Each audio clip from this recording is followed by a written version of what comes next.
Bum bum bum bum bum bum bum bum bum bum bum bum.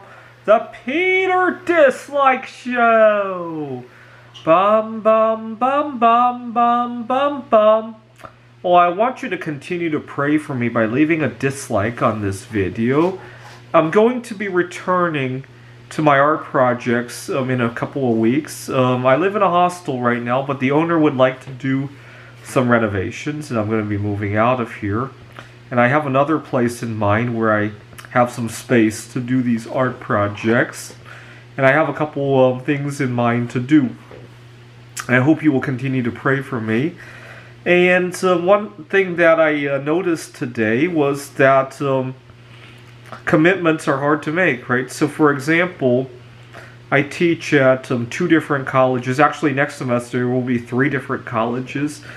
And earlier today, as I was checking my email, I have 3 courses that I'm for sure going to be teaching. The 4th one, I'm not so sure if I'm going to be assigned. But I was thinking to myself, I'm actually happy either way, because this semester has been one unmitigated train wreck in terms of commitment. Just everything going too fast. And as you saw this semester, I gave up on the art projects. I completely capitulated because everything was rushing way too fast. And I actually decided to take a complete mental health break. I stopped cooking my meals.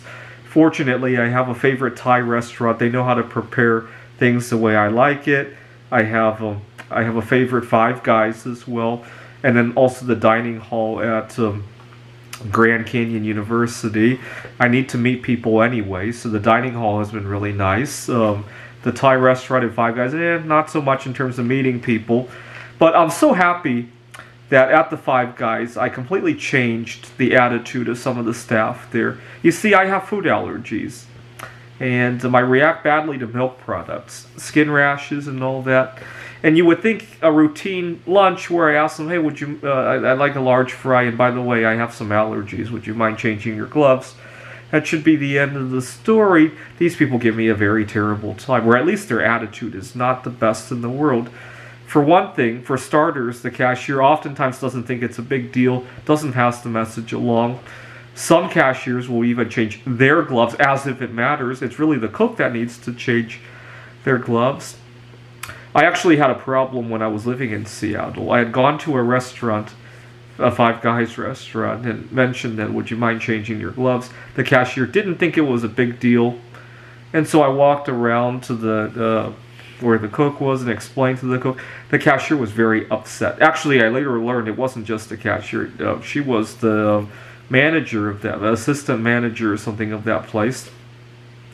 And she, excuse me, what's the big deal about this?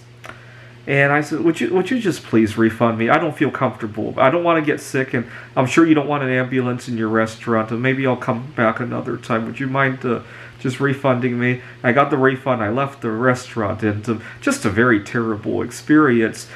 I had another bad experience. This time it was in Wallace, Coeur d'Alene, Idaho. I was living in Wallace at the time. The cashier or one of the cooks flat out asked me, why do you come here if you have allergies? And I was so taken aback by it. But, I gave myself 5 seconds to think about it, and I responded with, why do you work here if you don't like hearing about food allergies? And she was completely speechless by that remark. I'm not sure if I did the right thing by asking that. This was at the height of COVID. It was hard to find people to work at a restaurant. And I don't know if that was inappropriate. I feel guilty about saying that. But at the same time, she should feel guilty about asking such a question. Why do you come to a restaurant? In the height of COVID, you should be pleased that people are coming, right? Anyway, just an all-around bad experience. But I'm so pleased at myself for turning that around. I kind of took a break from the bismuth art in order to indulge in some social experimentation and experience, right? And so I kind of took a mental health break. I'm going to go back to the bismuth soon, obviously. And unfortunately, I learned that all of these extra classes that I taught, and also I'm extra nice to the students. Students often reschedule exams because they have to work.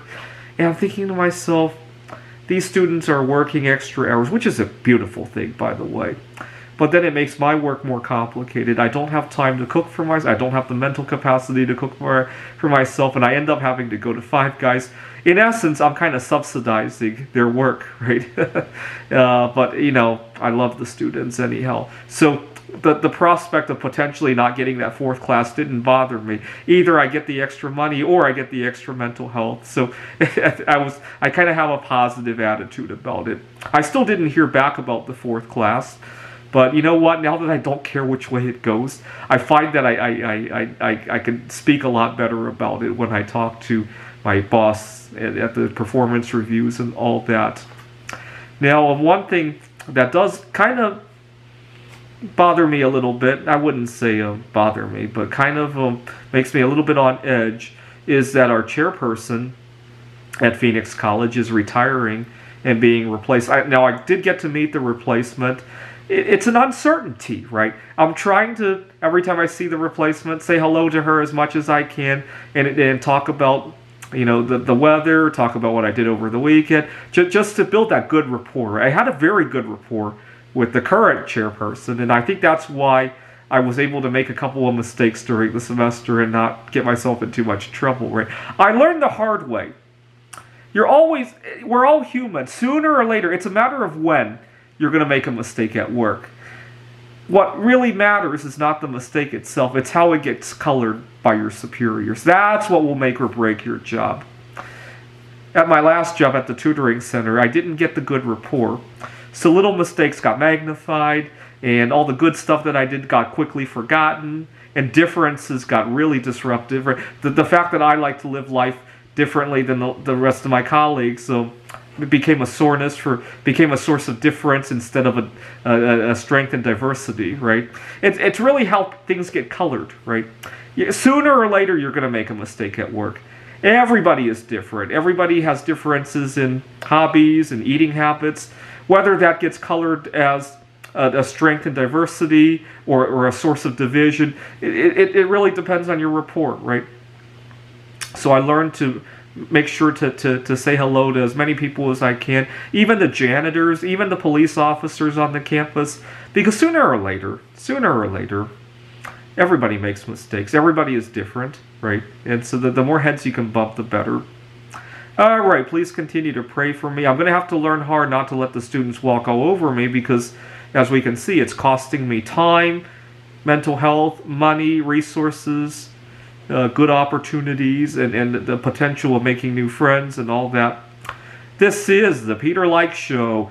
Bum bum bum bum bum bum bum bum bum bum.